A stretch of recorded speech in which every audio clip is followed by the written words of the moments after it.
Assalamualaikum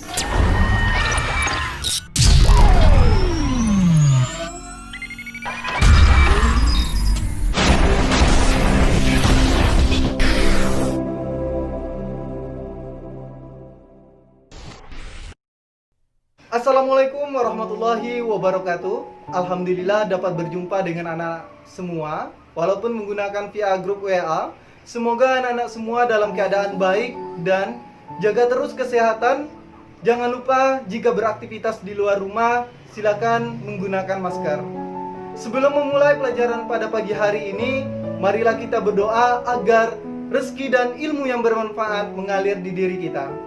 Baiklah, kita mulai pelajaran hari ini, mata pelajaran PPKN, dengan pembahasan masih bab pertama, yaitu subbab ketiga, kasus pelanggaran hak asasi manusia. Silakan anak-anak semua buka halaman 13 di buku LKS. Sebelum kita membahas kasus hak asasi manusia, perlu kita ingat kembali bahwa asasi manusia adalah seperangkat hak yang sudah melekat pada diri kita sejak dilahirkan sampai meninggal.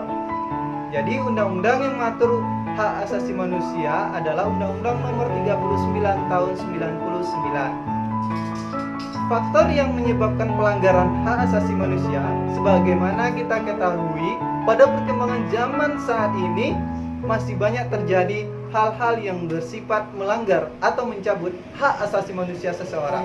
Jadi, ada dua faktor yang menyebabkan pelanggaran hak asasi manusia. Yang pertama, faktor internal. Faktor internal ini ada dorongan atau keinginan yang muncul dari diri pelaku atau seorang manusia. Contohnya apa? Yaitu memiliki sifat egois. Misalnya dalam pemilihan ketua kelas. Akan tetapi salah satu calon memaksa kehendaknya untuk menjadi ketua kelas. Ini jelas sifat egois dari seseorang. Terus yang kedua, rendahnya kesadaran terhadap hak asasi manusia. Tingkat kesadaran hak asasi manusia ini meningkatkan terjadinya pelanggaran hak asasi manusia. Contohnya apa? Yaitu misalnya menghidupkan musik keras-keras pada malam hari. Terus selanjutnya, tidak ada sikap toleran. Misalnya ada seseorang yang tidak mau bergaul kalau bukan seagamanya. Ini merupakan dalam diri tidak memiliki sifat toleran. Yang kedua, faktor eksternal, yaitu ada dorongan yang berasal dari luar diri manusia. Contohnya apa? Misalnya yaitu penyalahgunaan kekuasaan sebagai alat penambah kekayaan. Contohnya korupsi, nepotisme, dan lain sebagainya. Yang kedua, ketidaktegasan aparat penegak hukum. Jadi ketidaktegasan aparat penegak hukum ini dimanfaatkan oleh orang-orang yang tidak bertanggung jawab. Contohnya apa? Si pencuri dimaafkan oleh aparat hukum. Ini mengundang pencuri-pencuri lain untuk melakukan hal tersebut. Terus, yang selanjutnya, penyalahgunaan teknologi. Penyalahgunaan teknologi ini misalnya adalah hacker atau pembulian dari media massa. Selanjutnya ada kesenjangan sosial. Kesenjangan sosial ini yang kaya makin kaya, yang miskin makin miskin. Jenis-jenis kasus pelanggaran hak asasi manusia. Jenis-jenis pelanggaran hak asasi manusia ini, yang pertama adalah kejahatan genosida.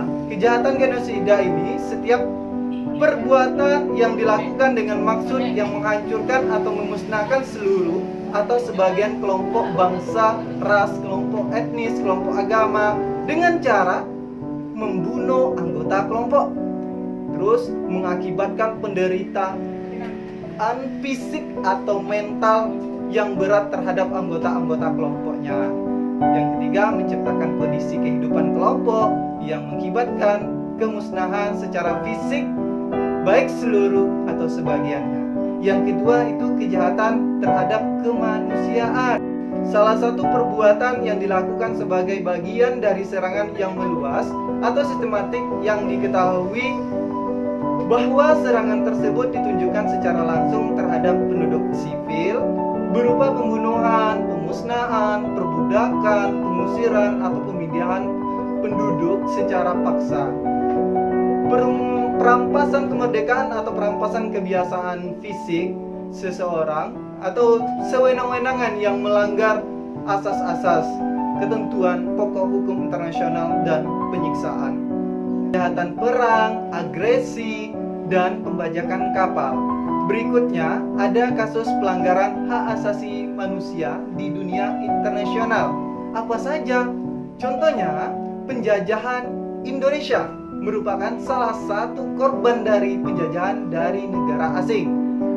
Pembantaian atau suku atau kaum dari minoritas, kejahatan perang, penindasan ras kulit hitam di Afrika. Itu merupakan kasus-kasus hak asasi manusia di dunia internasional. Berikutnya ada kasus pelanggaran yang terjadi di Indonesia. Yang pertama yaitu ada kasus kerusuhan Tanjung Priok. Tanjung Priok ini yaitu pada tanggal 12 September 1984. Nah, ini adalah disinalis atau seseorang tokoh agama atau ulama dianggap sebagai provokasi dan mengancam stabilitas rasional. Jadi ada 24 tewas, 36 luka berat dan 19 luka ringan.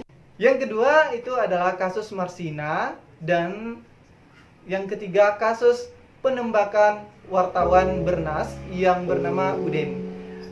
Dan banyak lagi kasus-kasus yang terjadi di Indonesia. Anak-anak silahkan baca bukunya, buka LKS halaman 14. Berikutnya, kasus-kasus pelanggaran hak asasi manusia di lingkungan sekitar kita. Apa saja kasus-kasus yang terjadi di lingkungan sekitar kita? Yang pertama ada lingkungan keluarga. Lingkungan keluarga contohnya yaitu ada anak yang memenjarakan orang tua, anak yang menyiksa orang tua, atau sebaliknya. Itu merupakan kasus hak asasi manusia di lingkungan keluarga. Selanjutnya ada di lingkungan sekolah, yaitu tawuran antar pelajar, penganiayaan siswa antara siswa dan siswa, dan penganiayaan guru. Selanjutnya di masyarakat ada perbuatan main hakim sendiri dan pertikaian antar suku. Jadi demikianlah pembelajaran pada hari ini. Silakan anak-anak Bapak semuanya pelajari kembali di buku LKS, buka halaman 13 sampai 15. Sekian, terima kasih. Wassalamualaikum warahmatullahi wabarakatuh.